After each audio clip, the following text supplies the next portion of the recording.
Hello students. अभी तक C++ programming language में हमने समझा है C++ का इंट्रोडक्शन, बेसिक सिंटेक्स समझा था। उसके बाद हमने समझा था हमारे C लैंग्वेज में कीवर्ड्स क्या होते हैं, आइडेंटिफायर्स क्या होते हैं फिर हमने आइडेंटिफायर्स में वेरिएबल्स समझे थे और डेटा टाइप्स भी समझा। इसके बाद इतना सब कुछ समझने के बाद हमने बेसिक सिंटेक्स में भी हमने प्रोग्राम भी बनाया था जिसमें हमने प्रिंट कराया था वेलकम।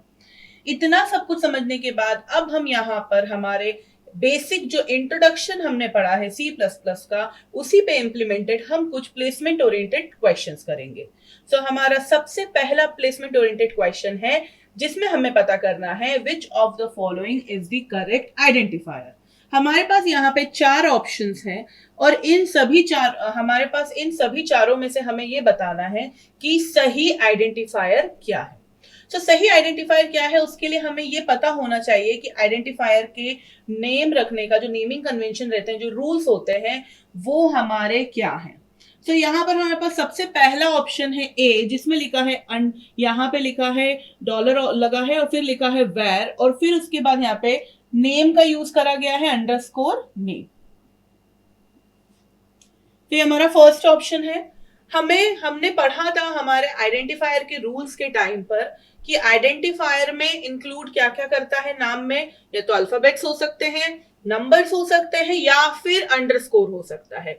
अंडरस्कोर के अलावा कोई भी स्पेशल कैरेक्टर हमारे आइडेंटिफायर के नाम में अलाउड नहीं है, तो इसलिए ये तो हमारा हो गया गलत। नेक्स्ट हमारे पास है VAR अंडरस्कोर 1 2 3। अभी हमने आपको जो रूल्स बताया आइडेंटिफायर्स में, जिसमें हमारा था कि आइडेंटिफायर का नाम में हम अल्फाबेट्स का यूज कर सकते हैं, अंडरस्कोर का या नंबर्स का। तो ये रूल हमारा यहाँ पे बिल्कुल सही इंप्लीमेंट हो रहा है क्योंकि हमने कहीं से भी गलत नहीं लिखा है यहाँ पर। तो इसीलिए हमारा ये वेरिएबल नेम करेक्ट है, आइडेंटिफायर नेम करेक्ट है। लेकिन हमें आगे के ऑप्शन भी देखने हैं। नेक्स्ट ऑप्शन है हमारे पास वेर नेम @ फिर यहाँ पे स्पेशल कैरेक्टर का यूज हो गया और ये स्पेशल कैरेक्टर अलाउड नहीं है, तो ये आइडेंटिफायर भी गलत हो गया। लास्ट ऑप्शन हमारे पास जो है वो नन ऑफ द अबव है, तो ये ऑप्शन तो हमारा हो ही नहीं सकता क्योंकि हमारे पास जो बी ऑप्शन है वो ऑलरेडी क्या हो गया है, सही हो गया है। तो इसीलिए हमारा जो राइट आंसर है वो बी ऑप्शन है। आइडेंटिफायर के रूल्स में हमें ये तो ध्यान रखना ही है कि लेटर्स, डिजिट्स और अंडरस्कोर ही अलाउड रहते हैं।